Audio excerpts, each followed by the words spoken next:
Le Cameroun étant un membre de la CITES a effectivement l'obligation de respecter ses engagements au terme de cette convention.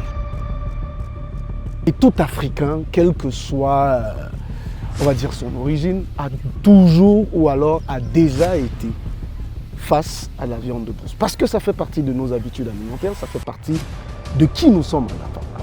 Nous sommes des gens de la forêt.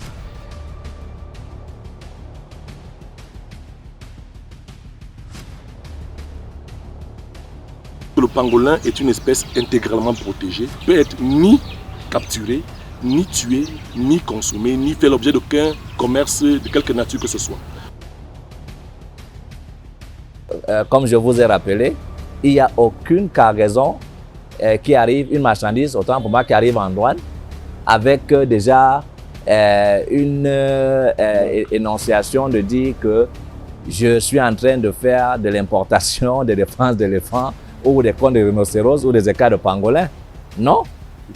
Oui, mais c'est lors des contrôles comme ça là, de routine que nous tombons sur ces faits d'armes. L'exploitation, comme le disait Justin Lefaudet, quand ces exploitants exploitent, ils ne tiennent pas compte qu'il y a par exemple des plantations ou une rivière qui sert aux communautés, on détruit tout simplement. Et ça a des effets néfastes sur la population. Aujourd'hui, il va falloir réfléchir par rapport à toutes ces questions, puisque tuer les animaux d'une manière indiscriminée comme ça, d'une manière générale, ça pose énormément de problèmes. Lorsqu'on dit qu'on a saisi 4 tonnes d'écailles de pangolin, il faut savoir combien de pangolins, d'individus de pangolins ont été tués pour pouvoir collecter 4 tonnes. Partie de notre ADN. Et je suis assez amusé quand on me parle de commercialisation, viande interdite, viande X, viande Y. Oui, c'est bien, ce sont des concepts bien modernes et tout. Mais je rappelle quand même que l'Africain à la base n'est pas celui-là qui tue pour tuer. Comme les autres panélistes l'ont si bien dit, nul n'est au-dessus de la loi. Mais est-ce que pour ma consommation personnelle, je vais me retrouver à tuer un lion parce que je veux manger du lion? Quel est donc le nombre de personnes arrêtées justement par le trafic? Parce que le trafic, il est toujours d'actualité. Il ne cesse de s'étendre. Mais au regard du nombre de personnes qui doivent justement travailler, comment est-ce que ça se passe? Combien de trafiquants?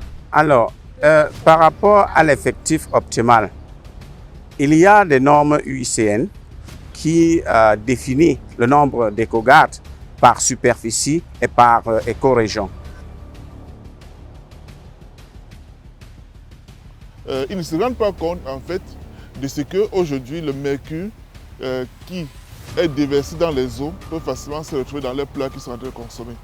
Donc en réalité, ça entre dans la chaîne alimentaire à travers des poissons, des produits halieutiques. La dégradation, ça donne la réponse que quand une population ne peut plus avoir de l'eau potable, parce que l'eau que les populations consomment actuellement dans les sites miniers, ce n'est plus une eau potable.